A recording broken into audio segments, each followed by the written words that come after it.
మాతృదేవోభవ. శ్రీ విశ్వావసు నామ సంవత్సర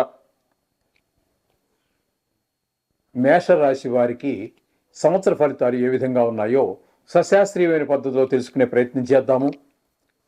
శాస్త్రంలో చెప్పబడినటువంటి ఒక్క మాట కూడా చెప్పడం జరగదు. చెప్పినటువంటి విషయాన్ని ఏమాత్రం తగ్గించడం కూడా జరగదు. శాస్త్రం ఎంతవరకు చెప్పిందో అంతవరకు చెప్తాను. ఇందులో నా కవిత్వం కానీ నా పైత్యం కానీ ఏమీ కలపటం ఉండదండి. శాస్త్రం ఎంతవరకో అంతవరకే. మీకు ఆహ్లాదాన్ని కలిగించాలని కొత్తగా ఏదో స్త్రీ మీ జీవితంలో ప్రవేశించి కోట్లు ఇచ్చేస్తుందనో, లేకపోతే పలానా గ్రహాల వల్ల మీరు అతపాతాలానికి వెళ్ళిపోతారని చెప్పేసి మిమ్మల్ని భయభ్రాంతులు చేసేసి ఏవో జపాలు గిపాలని ఏదో డబ్బులు లాగేసి ఖర్చు పెట్టించేసి, లేకపోతే తమిళనాడులో ఉన్నటువంటి 12 సుబ్రహ్మణ్య స్వామి గుళ్ళు, 6 సుబ్రహ్మణ్య స్వామి గుళ్ళు ఏవో ఉన్నాయి, అవన్నీ తిరిగి రండి అని చెప్పేటట్టు ప్రయత్నం ఏమి ఉండదమ్మా. శాస్త్రం ఎంతవరకు చెప్పిందో అంతవరకు చెప్పడమే జరుగుతుంది. అయినా మీరు కంగారు పడక్కర్లేదు. ఏమి చేసినప్పటికీ కూడా ఇది మనం గోచారం మాత్రమే, జాతకము కాదు. గోచారం అనేది రాశిగతమైనటువంటిది. ఇది ప్రపంచవ్యాప్తంగా తీసుకున్నట్టయితే 830 కోట్ల జనాభాకి 12 రాసులు పెట్టి భాగిస్తే సుమారుగా 70 కోట్ల మందికి సంబంధించి ఉంటుంది. 70 కోట్ల మందిలో మీరు ఒకరు. అందుచేత దీని గురించి పెద్ద కంగారు పడక్కర్లేదు. అలా అని చెప్పి తీసిపారేయడానికి ఏమీ లేదండి. దీని ప్రాముఖ్యత దీనికి ఉన్నది.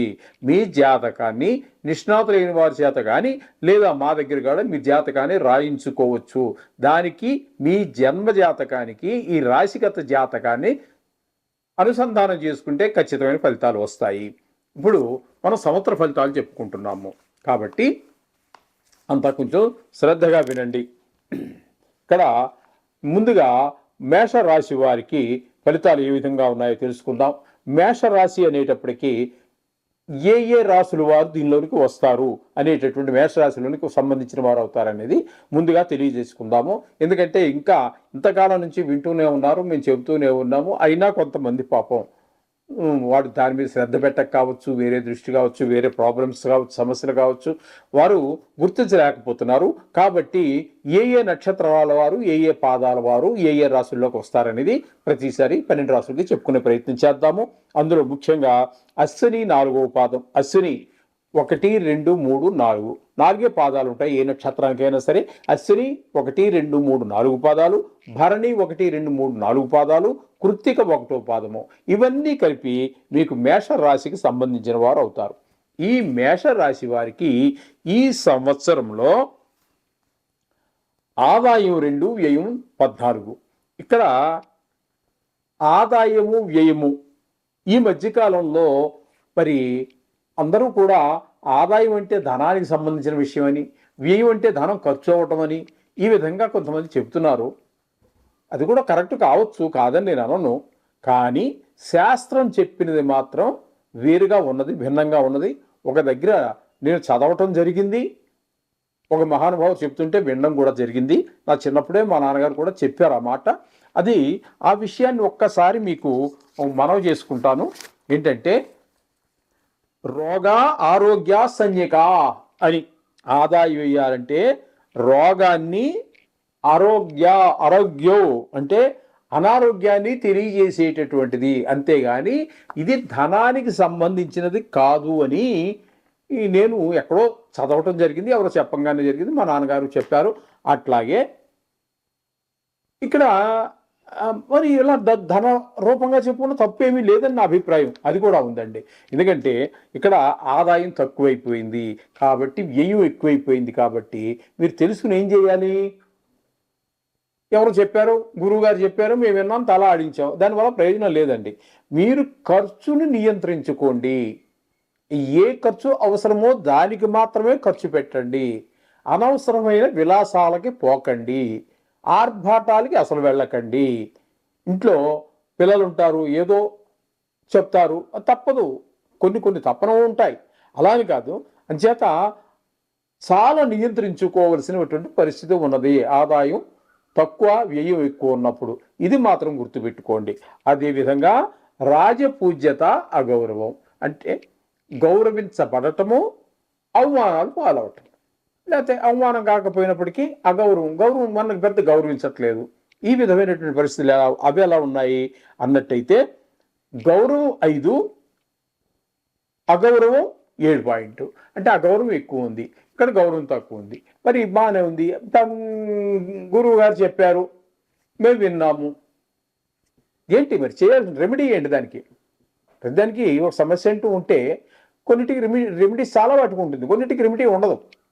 కానీ ఇక్కడ మనకు రెమెడీ ఏంటి అంటే, ఎక్కడి నుంచి వస్తుందండి గౌరవం?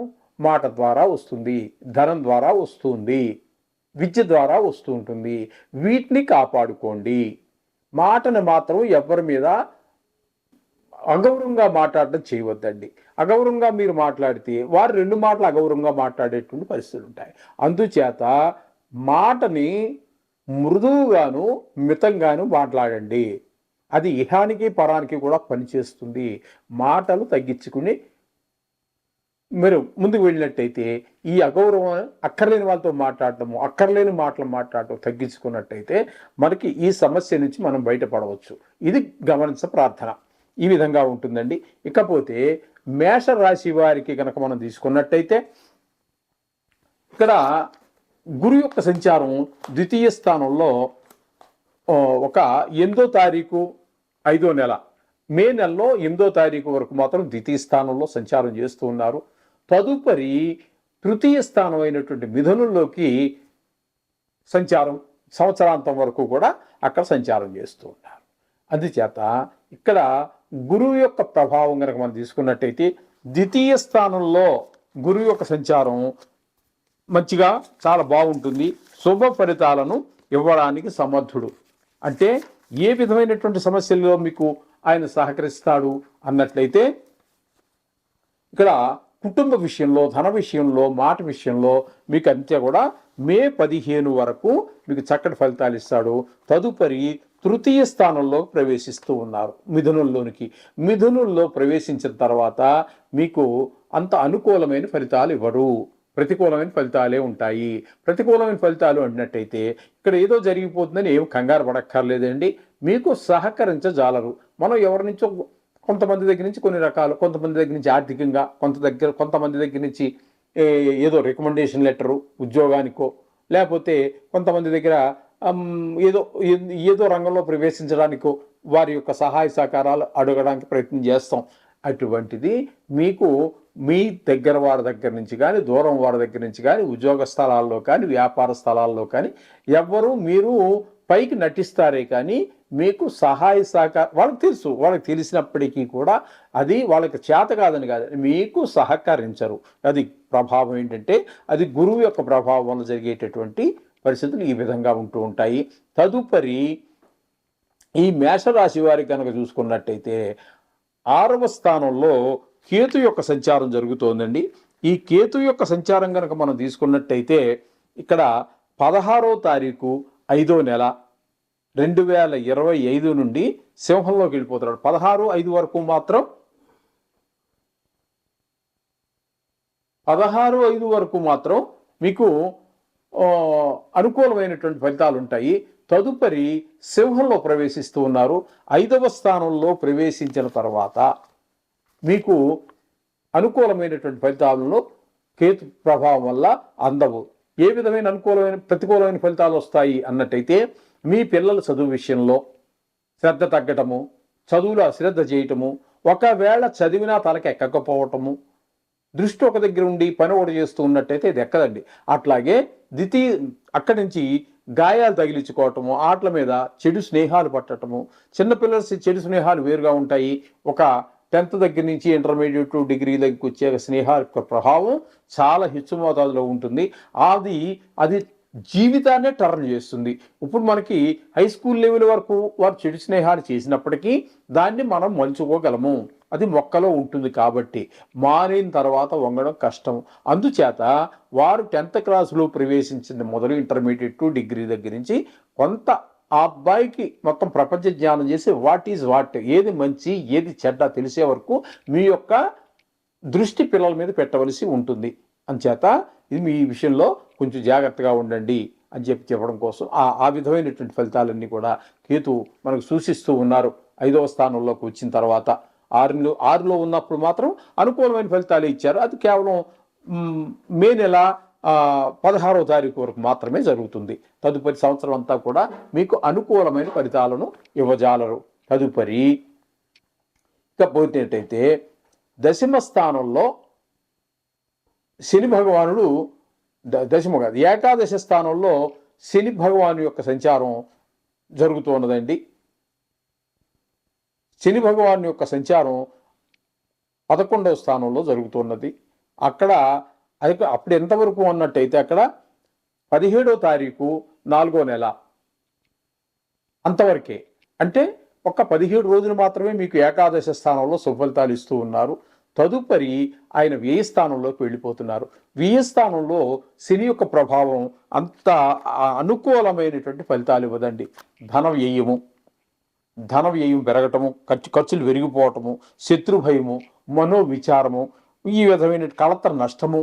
ఎందుకంటే రాశిగతమైనటువంటి కాబట్టి ఇది కొన్ని కోట్ల మందికి సంబంధించినటువంటి విషయం కాబట్టి రాశి ఫలాలు అనేటటువంటివి కొంతమందికి కళతర నష్టం జరగవచ్చు, కొంతమందికి కారాగార శిక్ష పడవచ్చు, కొంతమందికి ధన నష్టం జరగవచ్చు. కాకపోతే ఒక్క విషయంలో మీకు సహకరించవచ్చు. అది కూడా మీరు విదేశానికి చదువు నిమిత్తమో వ్యాపార నిమిత్తమో లేకపోతే యాత్ర అంటే టూరిస్ట్గానో వెళ్ళడానికి నిర్ణయించుకుంటే ఆ విషయంలో సహకరించవచ్చు. కానీ మిగతా ఏ విషయంలోని కూడా మీకు శని భగవానుడు సహకరించరు. అదేవిధంగా రాహు యొక్క ప్రభావం తీసుకున్నట్టయితే, రాహు యొక్క సంచారం తీసుకున్నట్టయితే ఆయన కూడా మీకు 16వ తారీఖు మే నెల అప్పుడు మాత్రము 2025 అప్పుడు వరకు మాత్రమే, అంటే నెల 15 రోజులు మాత్రమే మీకు అనుకూలమైనటువంటి ఫలితాలను ఇస్తారు. ఆ తదుపరి 5వ తారీఖు 5వ నెల 16వ తారీఖు 5వ నెల 2025 వరకు ఆయన మీకు వ్యయ స్థానంలో ఉన్నారు. వ్యయ స్థానంలో ఉన్నప్పుడు మాత్రం మీకు అనుకూలించజాలరు.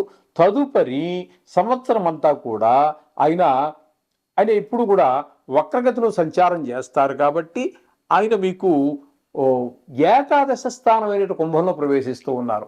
అక్కడి నుంచి సంవత్సరం పాటు మీకు సంవత్సరం అంతా కూడా చాలా అనుకూలమైనటువంటి ప్రభావాన్ని రాహు వల్ల మీరు పొందగలుగుతారు. 11వ స్థానంలో ఏ గ్రహం ఉన్నా కూడా సుఫలితాలు ఇస్తూ ఉంటుంది. మీకు దానివల్ల అంతా ధనలాభం ఉంటుంది. అలాగే ఇంట్లో కుటుంబ సభ్యులు అన్నదమ్ములు అందరూ ఆదరిస్తారు. అలాగే డబ్బుల వ్యవహారం కూడా చాలా బాగుంటుంది. వ్యవహారంలో నైపుణ్యం ఉంటుంది.